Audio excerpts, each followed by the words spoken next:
जाहिर सी बात है, इसमें कोई शक नहीं है कि हमें अपने देश पर गर्व है, लेकिन कई बार ऐसी चीज़ें होती हैं जिसकी वजह से समझ में नहीं आता कि क्या हम वाकई में विकास के रास्ते पर, तरक्की के रास्ते पर आगे जा रहे हैं, क्या हमारे दिमाग खुल रहे हैं। जलीकट्टू का रास्ता अब साफ हो चुका है। जी हाँ, भैंस और बैलों के साथ दौड़ की इस परिपाटी और परंपरा को सरकारों की वजह से अनुमति मिल रही है। इसे एक तरह से रेजोल्यूशन के तौर पर पेश किया जा रहा है, लेकिन अब तमिलनाडु के लोग ये मांग कर रहे हैं कि जलीकट्टू पर जो मद्रास हाईकोर्ट का ऑर्डर है उसे वापस लेकर इस प्रथा को बिना रोक टोक के हमेशा के लिए बदस्तूर बहाल कर दिया जाना चाहिए। और इसी को लेकर अब प्रदर्शनकारी विरोध कर रहे हैं। पुलिस प्रदर्शनकारियों को मरीना बीच से हटाने की कोशिश कर रही है, लेकिन प्रदर्शनकारी मानने को तैयार नहीं। पूरे दिन भर प्रदर्शनकारियों के बीच और पुलिस के बीच झड़पें होती रहीं, और यह प्रदर्शित करता है कि कैसे सरकार जब झुकती है लोगों की भावनाओं की वजह से, तो फिर ये भावनाएं कई ऐसी सली गड़ी परंपराओं और परिपाटियों को आगे बढ़ाने का मन बना लेती हैं, जैसा कि जलीकट्टू। क्योंकि अब इसे लेकर देश के दूसरे हिस्से में भी ऐसी तमाम परंपराओं को एक बार फिर से पुनर्जीवित करने का सपना लोग देखने लगे हैं। धू-धू कर जलती गाड़ियां, पुलिस को चकमा देती भीड़, पत्थर फेंकते प्रदर्शनकारी,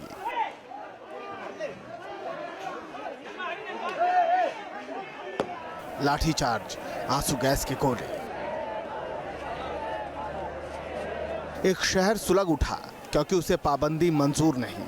ये जलीकट्टू पर भड़की आग है जिसमें पूरा तमिलनाडु जल रहा है। अध्यादेश की आड़ में हुए आयोजन ने मानो इस भीड़ को और ज्यादा आक्रामक कर दिया है।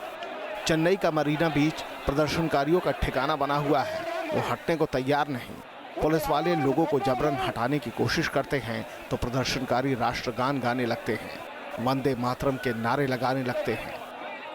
चेन्नई मरीना बीच में है। यहाँ पे आज प्रदर्शनकारियों का 7वां दिन चल रहा है। हम आपको बता दें, यहाँ पे आज सुबह से यहाँ पे पुलिस प्रदर्शनकारियों को यहाँ से हटाने में जुटी हुई है। भीड़ को रोकने के लिए पुलिस ने मरीना बीच तक पहुँचने के रास्तों पर रोक लगाई, लेकिन नाराज लोग फिर भी नहीं माने। जरा देखिए कैसे पुलिस वाले प्रदर्शनकारियों को हटाने गए, लेकिन पुलिस की सारी कोशिश, सारी दलील बेमानी हो गई।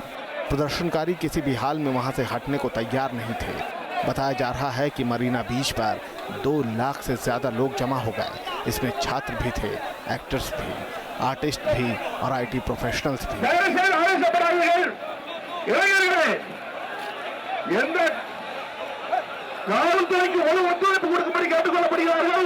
ये हालात सिर्फ चेन्नई में नहीं, मदुरई में भी तस्वीरें ऐसी ही थी। क्या युवा, क्या बुजुर्ग, क्या पुरुष और क्या महिलाएं। जलीकट्टू के समर्थन में नारा लगाने वालों की यहाँ भी कोई कमी नहीं थी। चेन्नई में तो प्रदर्शन हिंसक हो गया। पुलिस कुछ लोगों को पकड़ कर ले गई तो नाराज भीड़ ने थाने के आगे आगजनी कर दी, जिसके बाद पुलिस को भी आंसू गैस के गोले छोड़ने पड़े, लाठियां भांजनी पड़ी। सवाल लोगों की भावना से जुड़ा है और इसीलिए जलीकट्टू के विरोध की आग में पानी डालने वालों की कमी है। पर सवाल ये है कि क्या ऐसी परंपरा को जारी रखने के लिए ऐसे प्रदर्शन जायज हैं? चेन्नई से श्री प्रपंच के साथ टीम न्यूज़ नेशन। कई बार सरकार की जो दलील होती है वो गले के नीचे उतरती नहीं है। एक के बाद एक रेल हादसे हो रहे हैं और सरकार दरअसल हमें ये मनवाना चाहती है या हमारे सामने ये तस्वीर प्रस्तुत करना चाहती है कि इन रेल हादसों के पीछे आतंकियों का हाथ है, आईएसआई का हाथ है। ऐसा लग रहा है जैसे कि मोतिहारी में 3 लोग क्या हिरासत में आए, उनके बयान के बाद तमाम रेल हादसों की फहरिस्त ही बदल दी गई है। हीराखंड में जो एक्सीडेंट हुआ उसे लेकर भी कहा जा रहा है कि यहां भी हो सकता है कि आईएसआई के लोगों ने इस हादसे को अंजाम दिया हो।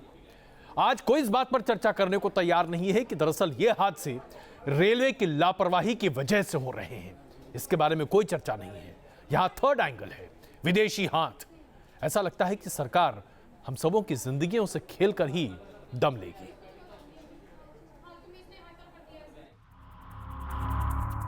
क्या आंध्र प्रदेश के विजयनगरम के पास हुआ रेल हादसा किसी सोची समझी साजिश का नतीजा है?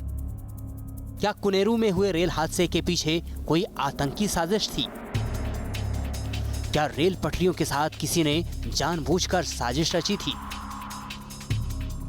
ये सवाल इसलिए उठ रहे हैं क्योंकि हीराखंड एक्सप्रेस हादसे के बाद जो जानकारी सामने आई है वो बेहद चौंकाने वाली है। एनआईए की टीम ने भी पुनेरू पहुंचकर जांच शुरू कर दी है। सूत्रों के मुताबिक जांच एजेंसियां इस हादसे की हर एंगल से जांच कर रही हैं। शुरुआती जांच में जो बात सामने आई है उसके मुताबिक इस हादसे से 2 घंटे पहले इसी ट्रैक से मालगाड़ी गुजरी थी। पेट्रोलिंग टीम ने शनिवार को ट्रैक दुरुस्त पाया था। हादसे से पहले ड्राइवर को भी जोर का झटका लगा था। हादसे के दौरान धमाके की भी आवाज सुनाई दिए जाने का दावा किया जा रहा है। जिस इलाके में ये रेल हादसा हुआ है वो नक्सल प्रभावित भी माना जाता है। ऐसे में जांच एजेंसियां किसी भी थ्योरी को खारिज नहीं कर रही। इस स्थिति पे कोई प्राइमा फेसी कॉज बताना संभव तो नहीं है। आप जिन संभावनाओं की बात कर रहे हैं, जी हाँ, थोड़ी सी ये तोड़फोड़ की, सबोटाज की रिपोर्ट्स आई हैं और जिस पे कि इन्वेस्टिगेशन जारी है, वहाँ की राज्य सरकार एजेंसी द्वारा भी हो, केंद्र की एजेंसी द्वारा भी। इतना ही नहीं, हादसे के बाद पटरियां भी दूर तक उखड़ी पाई गई हैं, जिससे ये शक गहरा गया है कि किसी ने जानबूझकर पटरियों के साथ छेड़छाड़ की है। जानकार भी मानते हैं कि बार बार हो रहे रेल हादसे इसी तरह का शक पैदा करते हैं। बिहार में जो गिरफ्तारियां हुई हैं उसके आलोक में अगर आप इसका मूल्यांकन करें तो इसमें बहुत ज्यादा अनुसंधान की जरूरत है। सबोताज, छेड़छाड़ या रेलवे की लापरवाही, जो भी कारण हो, क्योंकि आपको मालूम होना चाहिए कि प्रेशर कुकर बॉम्ब्स और आईईडी ब्लास्ट के माध्यम से कानपुर वाले ब्लास्ट किए गए थे और इसमें आईएसआई का हाथ अब स्पष्ट हो चुका है। पिछले दिनों मोतिहारी से पकड़े गए आरोपियों ने खुलासा किया था कि कानपुर रेल हादसे के पीछे आईएसआई का हाथ था, जिसके बाद ये शक और गहरा गया है कि कहीं आंध्र प्रदेश के विजयनगरम के पास हुए रेल हादसे के पीछे भी तो कहीं किसी सोची समझी साजिश तो नहीं। जांच एजेंसियां जल्दी ही इस मामले में कुछ और खुलासा कर सकती हैं। Team news nation. और आइए अब देखते हैं कैसे बॉलीवुड में अपनी फिल्म को सफल बनाने के लिए अभिनेता किसी भी हद तक जाने को तैयार हैं। फिल्म प्रमोशन का नया रास्ता निकाला है अभिनेता शाहरुख खान ने। उनकी फिल्म रईस अब रिलीज होने को तैयार है। शाहरुख खान मुंबई से दिल्ली की यात्रा राजधानी ट्रेन में कर रहे हैं। उनकी पूरी टीम अगस्त क्रांति राजधानी एक्सप्रेस में सवार है और दिल्ली वो कल सुबह पहुंचेंगे। हम सीधे news nation exclusively pantry car में परमिशन नहीं थी, लेकिन हम आए यहाँ पर और हम लोग देख रहे हैं। सर, कब मालूम पड़ा आपको कि शाहरुख खान ट्रैवल कर रहे हैं आपके साथ? आज मॉर्निंग में पता लगा। तो क्या है सर मेन्यू आज? जिसमें सर कढ़ाई पनीर है, आलू गोभी है, येलो दाल है और साहब के लिए स्पेशल तंदूरी चिकन ले गया है और ड्रिंक पे डाइट पेप्सी लिया है, स्वीट रसमलाई, काजू बर्फी, काजू रोस्टेड, इस तरह की बहुत सारे। वैसे मैं बता दूं कि जैसे हम लोग इंटरव्यू लेते हैं शाहरुख खान का, तो उन्होंने बताया था गोभी उनकी बहुत उनको अच्छी लगती है। बहुत लोग मतलब अगर कुछ भी वो खाते हैं तो गोभी उसमें ज़रूर होनी चाहिए। तो खास तौर पर गोभी आप लोगों ने रखी? बिल्कुल गोभी रखा है, ड्राई रखा हुआ। आलू नॉन वेज में क्या है? नॉन वेज है बटर चिकन मसाला, तंदूरी चिकन और चिकन मसाला भी रखा हुआ। और खान के साथ साथ सनी लियोनी भी ट्रैवल कर रही हैं आप लोगों के साथ, तो उनके लिए कुछ स्पेशल है, कुछ आइटम है फल फ्रूट वगैरह, जूस वगैरह, उसी हिसाब से उनके पहले उनसे मेड टू ऑर्डर। ये सर ऑन डिमांड। यानी इतने लंबे सफर में जो है शाहरुख खान के साथ लजीज आइटम्स होंगी खाने के, और साथ साथ उनको जो अच्छी लगती हैं डिशेस वो भी होगी।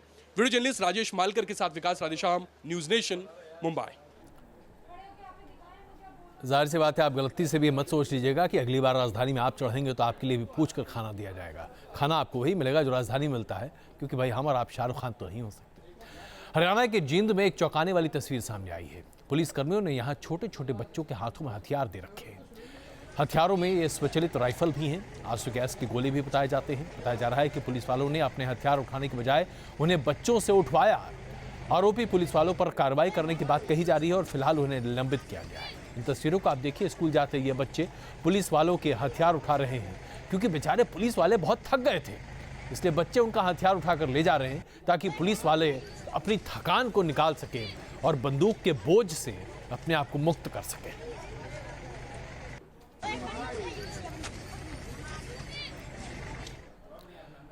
और आइए एक बार फिर रुख करते हैं राजनीति का। हमारे देश में राजनीति का स्वरूप बड़ा जबरदस्त है। हम राजनीति में होते हुए भी परिवारवाद को बहुत गालियां देते हैं। कोई भी राजनीतिक दल उठा लीजिए, हर कोई कहता है कि भाई परिवारवाद एक ऐसी त्रासदी है भारतीय राजनीति की जो दीमक की तरह भारतीय राजनीति को चाटती जा रही है। और सबसे ज्यादा मुखर तरीके से भारतीय जनता पार्टी ये बातें कहा करती है। लेकिन अब भारतीय जनता पार्टी के भीतर क्या हो रहा है साहब? भारतीय जनता पार्टी के भीतर तमाम बड़े नेताओं के बच्चों को टिकट दिया जा रहा है और अगर आपको यकीन ना हो तो उत्तर प्रदेश के उनके लिस्ट को उठाकर देख लीजिए, साफ हो जाएगा कि सभी बड़े नेताओं के बच्चों को जगह दी गई है, उम्मीदवार बना दिया गया है। इससे बेहतर नमूना परिवारवाद का और क्या हो सकता है?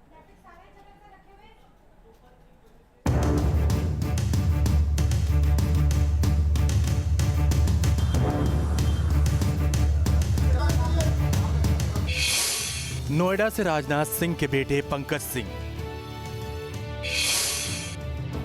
लखनऊ ईस्ट से लालजी टंडन के बेटे आशुतोष टंडन, सांसद हुकुम सिंह की बेटी मृगंका को कैराना से टिकट, स्वामी प्रसाद मौर्य के बेटे उत्कर्ष मौर्य को भी मिल गया टिकट। यूपी और उत्तराखंड के बीजेपी उम्मीदवारों की लिस्ट उठाकर देख लीजिए, परिवारवाद की झड़ी लग जाएगी। यूपी में बीजेपी ने कम से कम 15 नेताओं के बेटों या रिश्तेदारों को टिकट बांटे हैं। यूपी के नोएडा में बीजेपी ने सिटिंग एमएलए बिमला बाथम का टिकट काटकर राजनाथ सिंह के बेटे पंकज सिंह को उम्मीदवार बनाया है। उत्तराखंड में भी 7 ऐसे उम्मीदवार हैं जो किसी भी नेता के रिश्तेदार हैं। हालांकि बीजेपी के पास इस परिवारवाद वाली लिस्ट को लेकर अपने तर्क हैं। जिनको टिकट मिला है उनको इसी आधार पर अवसर दिया गया है कि उन्होंने पार्टी का या तो काम किया है या तो उनकी लोकप्रियता क्षेत्र में इतनी रही है कि उनको टिकट देने से भाजपा की जीत सुनिश्चित होगी। इस बात को ध्यान रखें। तो वही भारतीय जनता पार्टी का कार्यकर्ता जो पिछले 15-16 साल से भारतीय जनता पार्टी की विचारधारा को लेकर गांव-गांव गली-गली जाने का काम किया है, वही कार्यकर्ता आज पार्टी के आदेश पर चुनाव लड़ने के लिए आगे जा रहा है। एक आखिरी सवाल, बीजेपी को भले ही अपने लिस्ट में परिवारवाद नजर न आता हो, लेकिन विपक्षी दल इसे मुद्दा जरूर बना रहे हैं। भारतीय जनता पार्टी में ना कोई नीति बची, ना नियत और ना रास्ता। तो उनके सिद्धांत सामने हैं। भगोड़ों को जुटाओ, सरकार बनाने का प्रयास करो, भाई भतीजावाद करो जमकर और सरकार बनाने का प्रयास करो। तो हम मोदी जी से पूछेंगे कि क्या हुआ तेरा वादा, वो कसम वो इरादा। ऐसा नहीं है कि सिर्फ बीजेपी में ही परिवारवाद को तरजीह दी गई। समाजवादी पार्टी भी टिकट बंटवारे के नाम पर सारे रिकॉर्ड तोड़ रही है। समाजवादी पार्टी के उम्मीदवारों की लिस्ट पर नजर डालिए। लखनऊ कैंट से अपर्णा यादव को टिकट दिया गया है। अपर्णा मुलायम के छोटे बेटे प्रतीक यादव की पत्नी है। आजम खान के बेटे अब्दुल्ला आजम को भी टिकट दिया गया है। हरदोई से नितिन अग्रवाल को भी टिकट दिया गया है, जो नरेश अग्रवाल के बेटे हैं। कैसरगंज से बेनी प्रसाद वर्मा के बेटे राकेश वर्मा को भी टिकट मिल गया है। जाहिर है यही सियासत है, जहां हर कोई एक दूसरे पर उंगली तो उठाता है, लेकिन अपना दामन शायद कोई नहीं देखता। देश की सियासत में इस बार ये भी देखना दिलचस्प होगा कि देश की आवाम परिवारवाद की सियासत को कितना पसंद करती है और कितना नापसंद। Team news nation. Bharatiya Janata party हमेशा ये कहते नहीं थकती थी कि पार्टी विथ डिफरेंस है भारतीय जनता पार्टी, लेकिन पार्टी में डिफरेंस कितना है आप खुद ही देख लीजिए। ऐसा लगता है जैसे कि वो तमाम नामचीन लोग जो भारतीय जनता पार्टी में आज हैं, और जब पिता चुनाव नहीं लड़ना चाहते विधानसभा के, तो सभी बच्चों को विधानसभा के चुनाव के टिकट दे दिए गए। ये बात अलग है कि विधानसभा के चुनाव के समय भारतीय जनता पार्टी बड़े मुखर तरीके से कह रही है कि तमाम वो लोग हैं जिन्होंने जमीनी स्तर पर काम किया है। समाजवादी पार्टी में भी कोई यही आलम है। हमने आपको बताया ना, देखिए ऐसी कोई पार्टी नहीं है जहां पर राजनेताओं के बच्चों को टिकट नहीं दिया जा रहा। अब इसे परिवारवाद कहेंगे तो बड़ा अजीब सा लगेगा, क्योंकि पूरी राजनीति में परिवारवाद के अलावा कुछ है ही नहीं। अगर आप क्षेत्रीय पार्टियों की बात करें, जैसे समाजवादी पार्टी हो गई, शिवसेना हो गई, डीएमके हो गई, एडीएमके हो गई, इन सब पार्टियों में तो परिवारवाद है ही। लेकिन कांग्रेस और बीजेपी में यहां भी परिवारवाद जमकर है साहब।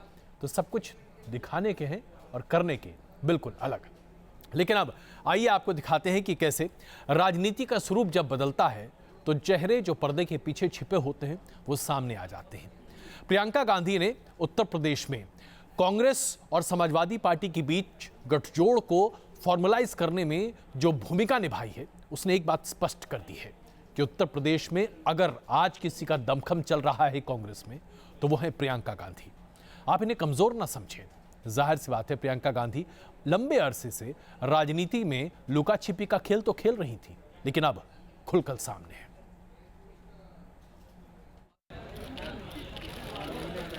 सिद्धू आए तो प्रियंका की वजह से, और अब यूपी में डील के पीछे भी प्रियंका ही मानी जा रही हैं। उत्तर प्रदेश में गठबंधन की जो साइकिल सड़क पर फिसलती दिख रही थी, वो अचानक सरपट दौड़ने लगी है। कांग्रेस और समाजवादी पार्टी के बीच गठबंधन का खुल्लम खुल्ला ऐलान सिर्फ विधानसभा चुनाव के लिए नहीं हुआ, बल्कि दावा 2019 के लिए भी ठोका जा रहा है। कांग्रेस नेता खुलकर बंधन के गांठ में प्रियंका की भूमिका का ऐलान भी कर रहे हैं।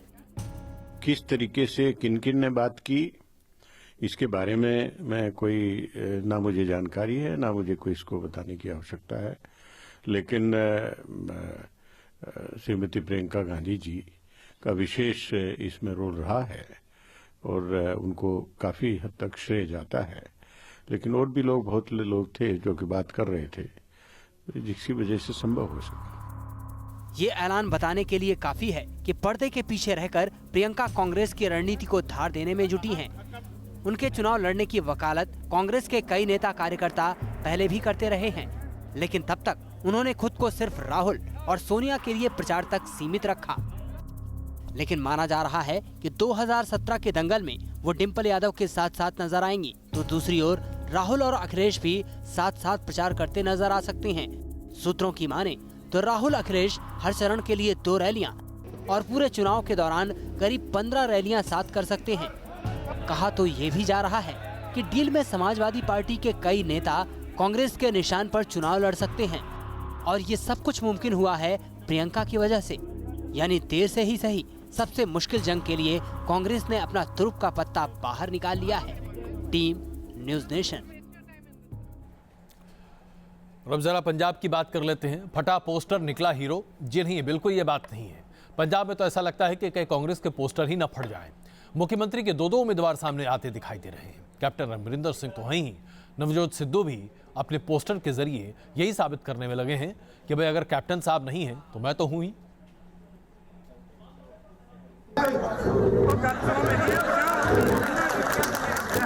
बीजेपी छोड़ कांग्रेस में आने के बाद भी सिद्धू के अंदाज में कोई खास बदलाव नहीं आया है। सिद्धू चुनाव प्रचार के दौरान जमकर बीजेपी अकाली गठबंधन पर अपने स्टाइल में ही वार कर रहे हैं, लेकिन पंजाब की गद्दी पर पहुंचने का दावा करने वाली कांग्रेस के अंदर सीएम चेहरे को लेकर अभी से दांव चलना शुरू हो चुका है।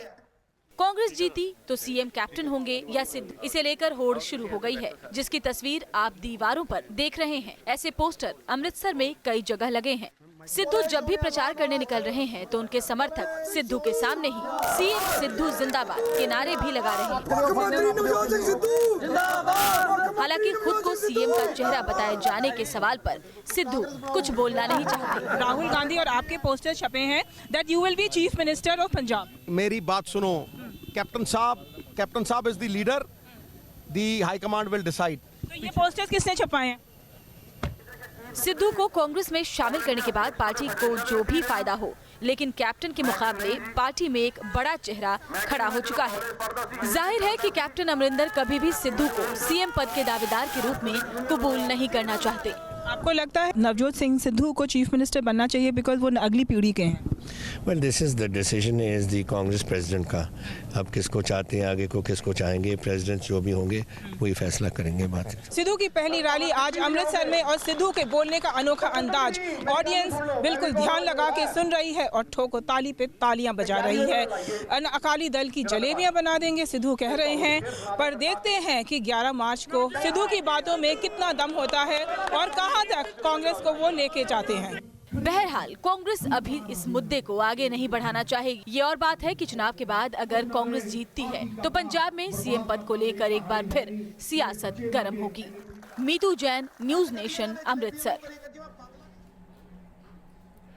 1 फरवरी को बजट पेश होना है, लेकिन नोटबंदी के बाद सरकार क्या आपकी जिंदगी आसान करने जा रही है?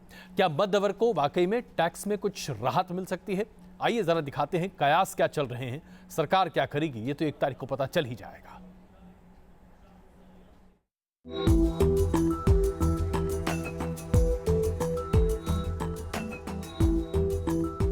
1 फरवरी की तारीख आने में बस हफ्ते भर का वक्त बाकी है। बजट का काउंटडाउन शुरू भी हो चुका है।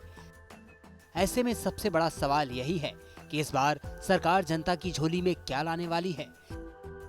क्या इस बार का बजट राहत देगा या फिर लोगों को इस बार भी निराशा हाथ लगेगी? सूत्रों की माने तो इस बार आपको टैक्स छूट में राहत मिल सकती है। इस बार सरकार टैक्स छूट की सीमा को 50,000 से 1 लाख रुपए तक बढ़ा सकती है। अभी ये सीमा 2.5 लाख तक है, यानी 2.5 लाख तक कोई टैक्स नहीं, उसके ऊपर 10% टैक्स चुकाना पड़ता है। 5 से 10 लाख के बीच सरकार आपसे 20% टैक्स वसूलती है, वहीं उससे ऊपर टैक्स 30% तक पहुंच जाता है। हालांकि जानकारों को उम्मीद है कि इस बार सरकार टैक्स स्लैब में बड़ी राहत देगी और इसे दुगना यानी 5 लाख तक भी किया जा सकता है। सूत्र ये भी बता रहे हैं कि सरकार लोगों को राहत देने के लिए टैक्स स्लैब में एक नया प्लान भी बनाने जा रही है, जिसमें 2.5 लाख से 7 लाख रुपए की कमाई करने वालों पर 5% टैक्स देना होगा। वित्त मंत्री जी को इस समय जो सबसे बड़ा जो चुनौती है वो ये है कि जो इन्वेस्टमेंट को और कंज्यूमर डिमांड को बहाल करवाना, ये उनकी सबसे बड़ी महत्वपूर्ण भूमिका होगी। और जब तक कंज्यूमर डिमांड नहीं आएगी तब तक जो है वो इन्वेस्टमेंट नहीं आएगी, तो चिकन एंड एग है। इसलिए अब वित्त मंत्री जी को कई सारे ऐसे स्टेप लेने होंगे कि लोगों के हाथों में ज़्यादा से ज़्यादा पैसा दिया जाए, गवर्नमेंट की तरफ से पब्लिक एक्सपेंडिचर जो है उसको बढ़ाया जाए। हालांकि सरकार के सामने चुनौती भी कई है, क्योंकि नोटबंदी के बाद ये आशंका जताई जा रही है कि देश की GDP घटेगी। ऐसे में सवाल कई हैं, लेकिन सच्चाई ये है कि लोग राहत की उम्मीद तो लगाकर बैठे ही हैं। देश में करीब 10 करोड़ लोग टैक्स के दायरे में आते हैं, लेकिन इनमें से सिर्फ 4.5 करोड़ लोग ही टैक्स चुकाते हैं। सरकार का मकसद यह है कि टैक्स स्लैब में थोड़ी छूट दी जाए ताकि ज्यादा से ज्यादा लोगों तक पहुंचा जा सके। वीडियो जर्नलिस्ट जयराम के साथ सैयद आमिर हुसैन, न्यूज़ नेशन, दिल्ली।